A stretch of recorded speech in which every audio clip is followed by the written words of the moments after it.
Hi everyone, I am Shubham Mankar, an electrical engineer. Welcome to my channel SciTech Affairs, the finest way of learning through real life examples.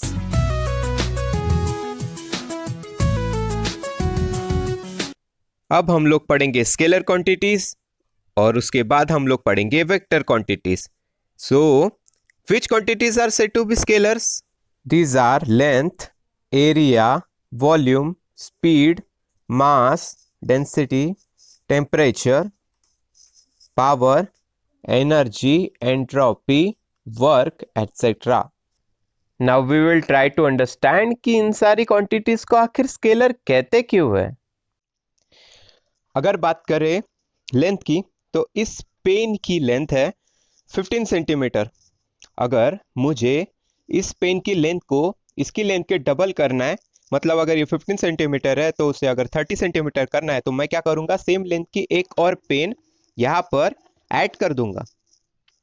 तो इसे add करने के बाद इसकी 15 centimetre की length और इसकी 15 सेंटीमीटर की लेंथ का अगर एडिशन करें तो हमें मिलेगा 30 सेंटीमीटर लेंथ. बट सपोज अगर मैंने इस पेन को इस डायरेक्शन में अगर ज्वाइन कर दिया और तब अगर इसकी लेंथ गिनने की कोशिश की तो इसकी 15 सेंटीमीटर लेंथ और इसकी 15 सेंटीमीटर लेंथ हमें फिर भी 30 सेंटीमीटर ही मिला. अगर इसको इस तरीके से कर दिया तब भी हमें 30 सेंटीमीटर मिला, और अगर पूरा इस तरीके से भी कर दिया तब भी इसकी 15 सेंटीमीटर और इसकी 15 सेंटीमीटर लेंथ ज्वाइन करने के बाद में इसकी जो लेंथ टोटल आई वो 30 सेंटीमीटर ही है. सो लेंथ एक ऐसी क्वांटिटी है जिसकी ओरिजिनल लेंथ से अगर हम लोग उसे बढ़ा देते हैं तो रिजल्टेंट लेंथ जो आती है वो किसी भी डायरेक्शन में बढ़े तो उस पर कोई फर्क नहीं पड़ता, या किसी भी डायरेक्शन में अगर हम लोग उसे घटा देते हैं तब भी उसकी रिजल्टेंट लेंथ पे कोई फर्क नहीं पड़ता, वो सेम ही रहती है किसी भी डायरेक्शन में. अब देखते हैं कि एरिया को स्केलर क्वांटिटी क्यों कहते हैं. सपोज ये एक पीस ऑफ पेपर है जो कि स्क्वायर साइज में कटा हुआ है.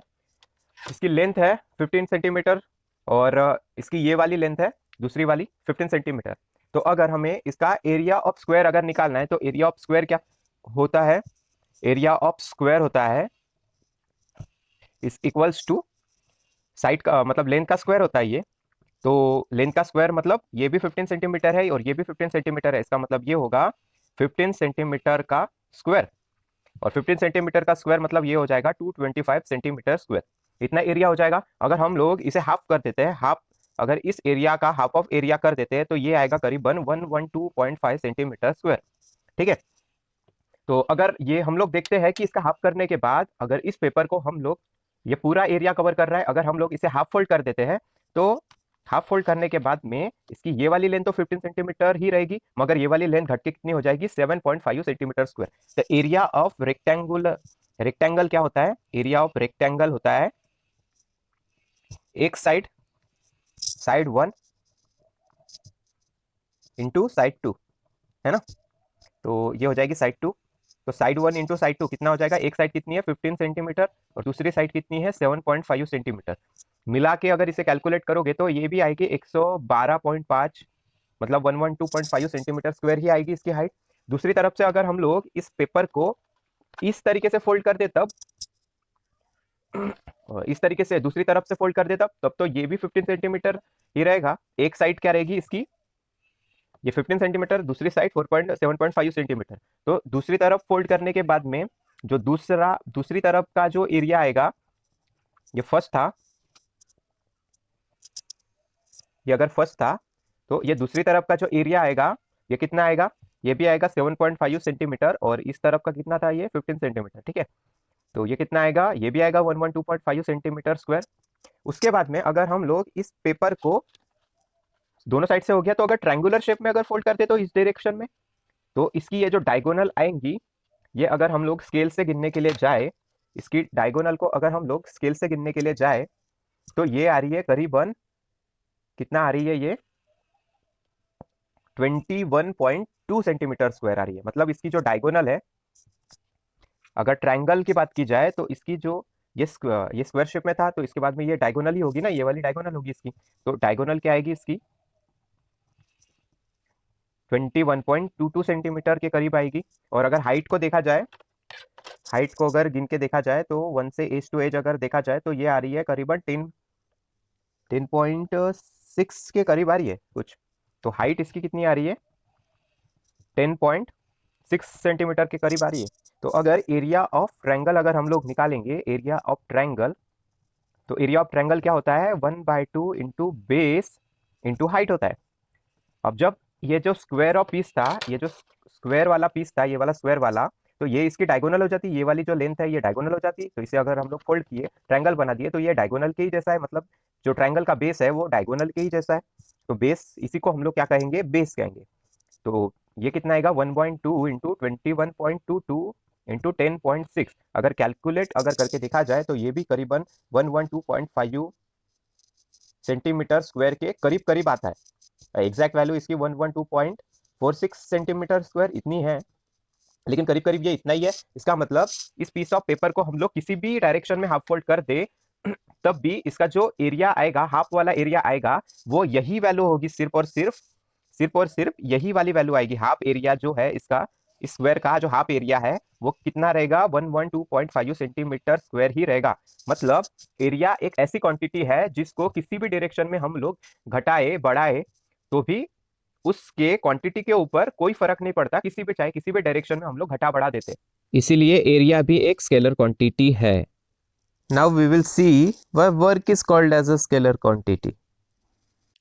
सपोज ये नींबू है जिसका मास है कुछ, और इसे मुझे 10 सेंटीमीटर मूव करवा के इस पॉइंट तक लेकर जाना है, तो मुझे वर्क करना पड़ रहा है इस पॉइंट से इस पॉइंट तक मूव करने के लिए इसे 1 जूल का वर्क करना पड़ रहा है मुझे, ठीक है।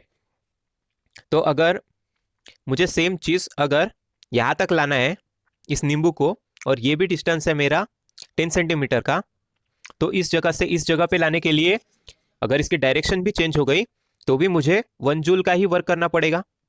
सपोज मुझे इस डायरेक्शन में अगर इस नींबू को मूव करना है और यहां से यहां तक का डायरेक्शन है 10 सेंटीमीटर ही, तो इसके लिए भी मुझे 1 जूल का ही वर्क करना पड़ेगा। इसका मतलब किसी भी डायरेक्शन में अगर मुझे इस नींबू को इस डायरेक्शन में लेके जाना है, या यहां से इस डायरेक्शन में लेके जाना है, या इस डायरेक्शन से इस डायरेक्शन में लेकर जाना है, तब भी मुझे इस नींबू को 1 जूल का वर्क करके ही लेकर जाना पड़ेगा। तो work to be done to move this lemon 10 centimeter away from its initial position in any direction will remain same, that is 1 joule, it is only 1 joule। इसीलिए जो वर्क है, ये जो वर्क है ये भी एक स्केलर क्वांटिटी ही है, स्केलर क्वांटिटी ही है, ठीक है। क्योंकि डायरेक्शन के चेंज होने की वजह से इस वर्क के ऊपर कोई फर्क नहीं पड़ता है। सो फाइनली हम लोग स्केलर्स के बारे में क्या लिखेंगे, the quantities which can be fully described only by its magnitude, that is only the numerical value. मतलब सिर्फ और सिर्फ न्यूमेरिकल वैल्यू से हम लोग उससे एक्सप्रेस करेंगे, तो उसे हम लोग क्या कहेंगे, स्केलर क्वांटिटीज कहेंगे। तो length, area, volume, speed, mass, density, temperature, entropy, work, power etcetera, ये सारी की सारी क्वांटिटीज को एक्सप्रेस करते समय हम लोग इनके डायरेक्शन की फिक्र नहीं करेंगे। तो scalar quantities do not depend on the direction, that is during the mathematical calculation. इनकी जो मैथमेटिकल कैलकुलेशन करेंगे तब हम लोग डायरेक्शन के बारे में नहीं सोचेंगे कि किस डायरेक्शन में वो क्वांटिटीज स्पेस में मूव हो रही है, कम हो रही है या ज्यादा हो रही है। तो डायरेक्शन के बारे में नहीं सोचेंगे, डायरेक्ट मैथमेटिकल कैलकुलेशन करेंगे, प्लस माइनस इनटू डिवाइड जो भी है वो सारा का सारा डायरेक्टली करेंगे, ठीक है। तो आपको स्केलर क्वांटिटी सब अच्छे से समझ में आ गया होगा। Thank you.